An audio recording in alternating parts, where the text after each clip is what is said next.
Thank you for joining. So today we'll be talking about behind the scenes of a CodeHS lesson. You all have seen CodeHS, you know that we have the lessons available, but there are a lot of different ways that you can actually teach using CodeHS. So our agenda for today will be, we'll start by how you can prepare to teach the lesson, behind the scenes on that. Then if there are any tabs that you'd want to open prior to teaching your lesson, I know I have a few that I'll share with you. Then we'll get into teaching the lesson and then covering any questions that you might have. So step one, preparing to teach the lesson. The first thing that I always do before teaching a class, and I know I mentioned I work at CodeHS, but I also am a former math teacher and CodeHS teacher. So the first step that I would always do is complete the assignment as a student. This is really great because then you're not learning alongside the student, you're able to identify those misconceptions prior to seeing them in class, and you're learning alongside. So it's pretty fun to complete as well. And then the second thing I would do is review the CodeHS lesson plan and resources that we have available. So I'm going to flip into my CodeHS view now so you can see what I'm talking about. In order to view the course as a student and go through it as a student, the first thing that you can do is flip from your teacher view to your student view. So when I click student, now I'm brought to a page that shows all of the sections I'm enrolled in as a student, as well as the sections that I'm teaching. So if I am teaching a course using Python and I want to learn about Python, I can now go into this course and take it as a student. If you're not already teaching a section of students with that course, you can also go into the course catalog by going to My Courses, scrolling down to View Course Catalog, and then you'll see all of the courses that we have to offer, and you can also enroll yourself in these courses here. So here's how you can prepare by going through that course as a student.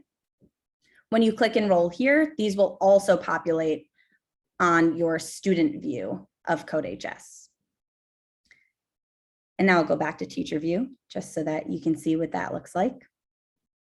The other thing that I mentioned I would do is go in and view the lesson resources that we have. So I will go into one of my sections. For example, I can click assignments here on the left-hand side, or I can go into any of the sections. I'll just go directly into my assignments here. And I can always flip between which section I want to look at the assignments for by clicking this drop down on the top left. So right now I'm in this Python course. Anything that's bold is another course and not bold is another section. So I have a lot of courses and sections, sorry about that, but you shouldn't have this many, and you can flip through to choose which assignments you want to look at. And I mentioned that you can also get to your assignments from the top up here. So now I'm in the course that I want to be in, that I'm teaching. In each module, we have the lessons, and then each lesson has the activities. Typically, the lessons start with the video, followed by the quiz to check for understanding, an example, and then exercises for students to complete.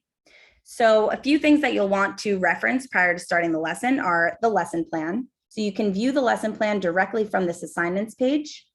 And you can do that for any of these lessons here. I've opened up the first one in this tab so I can look through, and I'll always have this open on my computer as well so I can reference it. These are really great. They're like the lesson plans that you'd create for any of your courses that you're teaching. They have the objectives or what the students will learn for the day, the activities they'll be doing that you can open up and view, solution references, problem guides. You can have these handy when you're going around the room or if students are sharing screens with you on how they're doing.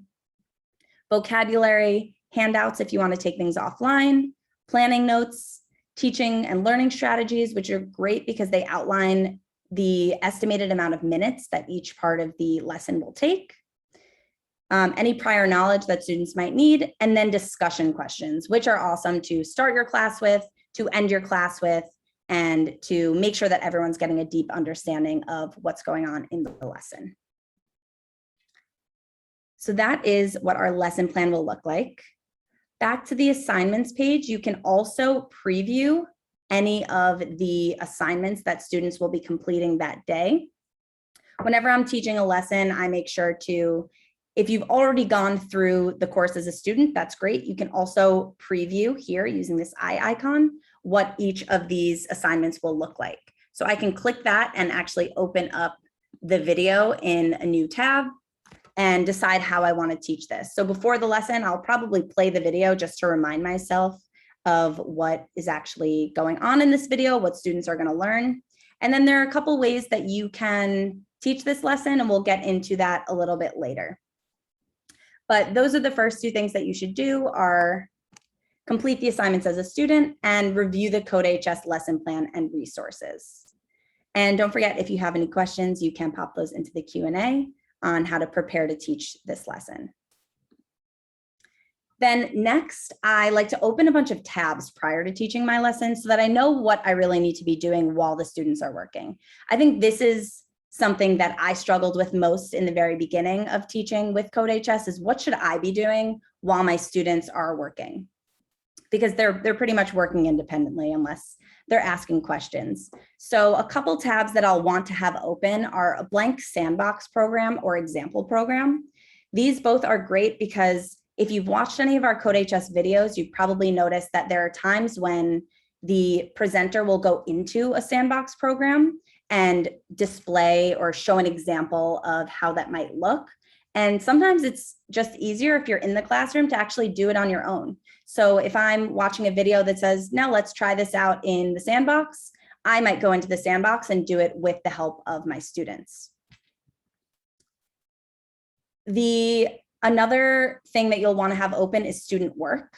While you won't be able to view student work in real time on CodeHS as they're typing it out, you will be able to refresh the page and see what work they're doing in case they're working at their own desks or in their homes, because I know some schools are still virtual. And then quiz scores you can also have open. So now I'll go ahead and show you what these will all look like. If I want to open up a blank sandbox program, I can do that by clicking the sandbox on the top left, and that's opened here. So the sandbox is a place where you can explore. You can open up these sandbox programs to help your students. So I can name this lesson 1, create this program, choose whichever language that you're working in. So maybe this is a Python 3 Turtle Tracy lesson. That's the one that I had opened up. So I can create that program and now have this open when my students, when we want to go through a debrief or talk through an example that we had. So this is an example of something I can open. I know a lot of teachers that I've watched teach and done so very successfully have had this idea to kind of popcorn around the room. So maybe we're trying to make Tracy draw a horizontal line across the screen. The teacher will say, okay, what should I do first? So they'll have students raise their hand, explain what should go first. And so for this example, right now, if we run the code, Tracy's in the center of the screen and Tracy's in Python. So what students might identify at first is that Tracy should go all the way to the left-hand side of the screen to then go to the right-hand side of the screen. So it's really great to hear students give their answers on what should be done. Something that I've found really awesome in teacher practice is that, let's say a student comes up with the idea to go forward 30, because that's a Python command, forward 30. The teacher won't just type out the parentheses in the proper syntax. They'll type forward 30 and they'll say, okay, that's correct. And then the students are so excited and they're like, no, we need the parentheses. So then they'll go back and make sure that they are writing that in the proper syntax. So that's something that's really nice and fun about having this sandbox program open during your lesson, is that instead of having students just watch it happen, you can actually have them type it or give you instructions to type it on the board, and then you can run their code to see if it actually works. So I think that's a really fun way of doing that. Another thing that you can do instead of having this open is, we mentioned on the assignments page that you can preview any of the examples. So in this one, there is an example. As you know, students can go through these examples, but a lot of times they might not actually go through the example as intricately as you would like them to. So if you share this program on the screen as an example, you can walk through it with them and actually maybe ask them, what's going to happen if I do this? Or delete all of this and ask them, how can I come up with that slinky and do that same process of popcorning around the room, or whichever process works well for you in your class. Okay, so those are some things that we can open up prior to teaching. We also have a few others that I had mentioned. Student work. So student work can be accessed from a couple places on the site. The place that I would say is the easiest to monitor is going into the Gradebook. So you can access this from the top right here under Gradebook, or on the left-hand side, there's a Gradebook button here. I've loaded mine so you can see it here. The Gradebook is a great bird's eye view of the progress of your students across your section. One thing to mention is I know that a lot of teachers don't actually use the grades in our Gradebook because maybe they transfer them to another site, but this is still a great place to monitor the student work. For example, if I know that my students today are working on Pyramid of Carol, this lesson, I can now view what grades they're getting, and I can also click into each of these boxes and see each specific student. So let's go to one where they haven't completed them, all of them. So Dizzy Carol, here's one, maybe they're working on this during class, and I can tell that because some of the grades have been finalized, some of them have not. So I can click into any of these boxes, and this is Aria Jones, and it will take me to her lesson of Dizzy Carol. When I open up that box from the Gradebook, that will take me to her code editor. So right now I'm able to see the work that she's doing. And I mentioned earlier, you won't be able to actually see as she's typing, but if she makes any updates as I'm on this page, I can refresh and see what she's done. We also have this drop down where you can go to any other student who's working on this assignment as well. So this is a great way if you're not able to get around the classroom to view their work, what they're doing, how they're doing it, run their code, identify any common trends as the class is going on. And this is great because if you do notice that same trend, you can say, all right, pause, let's talk about this. What questions do you have? Or maybe you can even share this screen on your screen to share with your class so that they can see or debug each other's code. I think something that's great about coding in general and having all of these students in the class is that they can help debug each other's code without giving each other the answers. So again, you can go into any of your students' work and flip between any of the students. You'll also be able to view under more the solution if you need to be looking at that here. I mentioned you could also find the solution code in that lesson plan, or you can find it directly here. So that's a great way to engage your students. This too, having this up is a great way to start a class and end a class. If you noticed some things when you were grading the prior day, you can pull up a student's code and share your screen with the class rather than sharing some work under the Elmo or under a projector. This is just an easy way to project your screen. And you can have each student this way also be debugging and helping understand each other's code, giving feedback, what's good about this, what could be better, and things like that. So there are a couple of those options. Let me just check to see if there are any questions. Can you repeat how to get to the student's IDE initially? Great question. So there are a couple ways to do this. The way that I had shown was going into the Gradebook, looking for the lesson, and the Gradebook can be found up here or on the left-hand side. Looking for that lesson, and then you can click into any of these boxes and be brought right into that student's editor. That's one way. Another way that teachers really enjoy, is there a way to hide students' name when showing their work? Great question. No, but that would be a great feature request that we can add. One idea that I would have for you is if you're in here, just taking it, copying it, and putting it right into your sandbox program that you created. So a lot of times teachers will take that code, put it into the sandbox and just use it as an example. But I do think that is a great idea for a feedback request. If Emily, you could jot that down to be able to hide the students' names so that others can't see it while you're presenting. Then the other way that you can access student code is if you go, or the IDE is if you go back into your roster page.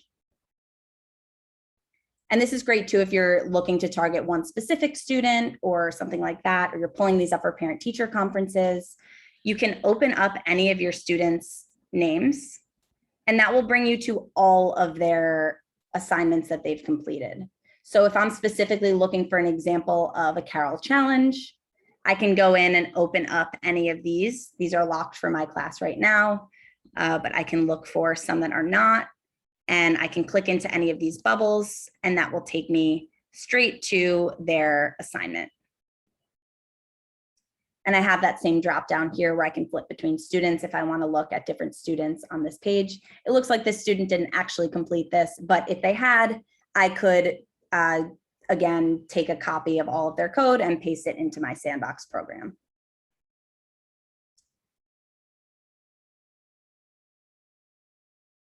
Okay, good question about the copy and paste. You can set it up so that you can have copy and paste. The question is there a way to free up the teacher? Oh, the teacher copy paste. Okay, good question. Emily, can you take that one on? That is a great question. And what she's asking about copy paste is that in the course settings, there is the ability to turn on and off copy paste prevention. So if copy and paste prevention is currently on, meaning students cannot copy and paste, that's also turning it on for the teacher. So Emily can respond to that as well in the chat, or we'll get back to you on that. And so we went through the student work that you can showcase, that you can pull up on your screen, that you can look at while they're doing the work. And then the last example that I had is the quiz scores.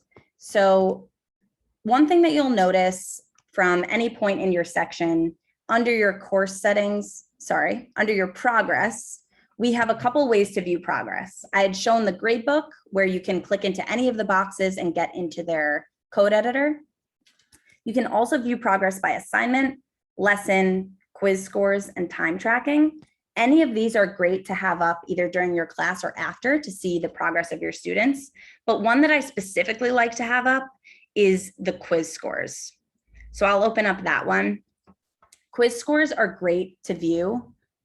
I need to go into a section that has students in it. So I'll go into this demo section. And again, got there by going to my drop down on the top left and then scrolling down to a section. And I actually have another one. This one has more students and their work in it. So progress, quiz scores. And this is great because if you have students actually doing the quiz in class, you can track how they're doing, but not only how they're doing, which questions they're getting wrong, which questions have trends of multiple students getting them wrong. So I can go in and click any of these. If the quiz of the day today is Carol Can't Turn Right quiz, I can click into that. I'll see all of my students, and if they've actually completed the quizzes, you'll see that it's red if they got it incorrect and green if they got it correct. And then you can open up and view the correct answer versus what they chose. So this is great to do a deep dive into, where are the common misconceptions in the class? How can I support my students? And if you notice while you're teaching, you refresh and they've all finished the quiz, but everyone got question 2 wrong, this is a great time to intervene, to pause the class and say, let's review this concept, or make sure that in the next class, you are targeting that concept with your class. Okay. And then if we go back to this page, does anyone have any questions about tracking this quiz or any of these items that I had on the screen. Feel free to write those in the Q&A as well. So one other thing that I can talk about is this video. So the way that I got to the video was I was on my assignments page and I was able to click on that blue eye icon to bring me into this video. You can also access these videos from the lesson plans. That's easy. That's one that I had up here. I have the discussion questions down here, but if I scroll up, I can see that this video is located in the lesson plan. So I can also, if I wanted to, open up each of these into separate tabs so that I have them available and I know what the students are working on as they're going. You'll also see that there is the ability to print the slides. So there are a couple ways you can teach the lesson. There are some teachers who will have students complete videos on their own. That works. Some teachers will play the video and then pause in the middle, check for understanding, and then continue the video. So for example, in this video, when I play this one, I like to play it and then pause and say, okay, so we learned X, Y, and Z. Now, how would I tell Tracy to do this? Or some sort of questioning along those lines. Another way you can get to the slides is clicking slides here. And then that will open up the slides for you to do whatever teaching that you like with the slides as your background.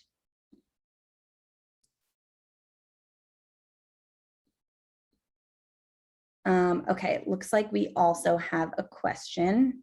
When you post a quiz, how can you edit the settings so that students cannot reattempt it or so that they can't see if it was right or wrong? Good question. Okay, so we went over how to actually view the quizzes and how to monitor those and answer questions about them. But now I can show you. Sorry, let me go back to, I opened too many tabs now. If I go back to my assignments page, that is where you'll be able to make some of these changes. So if you want to make a change on the section level or of whether the students can or cannot see their answer, whether or not it was correct or what the correct answer is, that will be in your course settings under quiz settings. So quiz settings, you can go to, and you're not able to change the quiz attempts from here yet. It's something we're working on, but you can decide whether to indicate that an answer is correct or incorrect, whether you're showing the correct answer or not, and whether you're showing the results after each question. So that's how you can do that on the entire section level or course level. Course settings and quiz settings. Then the other part of the question was configuring the settings for retakes. So if you go into any of your modules and lessons that have quizzes, here is one of them, check for understanding. You can click this turquoise configure button. And at the top, you'll see quiz settings. And then you can choose the quiz attempts. So right now, the default is that the quiz attempts are 1.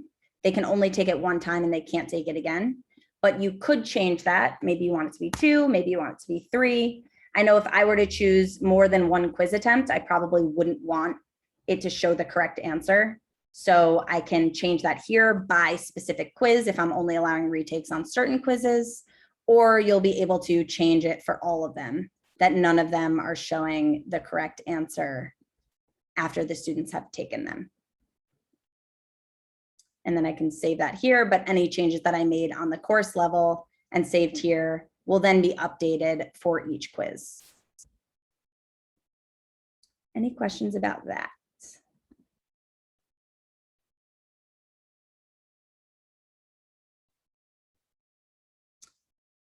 Okay, we have a couple of minutes left, so I'll go back to these slides, and the next slide is just about questions. And we also have a couple of upcoming webinars that I can mention. Is the new CodeHS teaching tools built for you, how to differentiate by student with CodeHS Pro, APCSA course checklist, and how to build your own lessons on CodeHS. So these are a bunch of additional webinars that we have coming up. You can access them either from codehs.com/webinars if you want to find additional resources that have the recordings from them, or a better place to go for the future ones is actually codehs.com/free-pd. We do have 2 minutes remaining, so I will stay on with Emily as well if you have additional questions. But overall, just wanted to say thank you for joining. We've gone over some ways that you can use CodeHS in your classroom and teach a lesson. And we're always here if you want to contact us, ask any questions that you have about teaching your lesson. We are excited to support you with that. So thank you so much for joining. Good question. If you fork a quiz, does the default setting apply to it as well? So what he is referring to, if you haven't already forked a quiz of your own, what forking a quiz is if you have the quiz here, you can, I'm actually not able to do it on this section, but you'll see under configure, you can click fork. That will create a copy of the quiz. And then you can make any changes to it, like add questions, like edit the existing questions or anything like that. So yes, if you make changes from the course settings and quiz settings, those will automatically get sent to your quiz that you have forked. The one thing that you can't change from this course setting page or quiz settings page as of now is the number of quiz attempts. So you'll just need to do that from the individual forked quiz. Good question.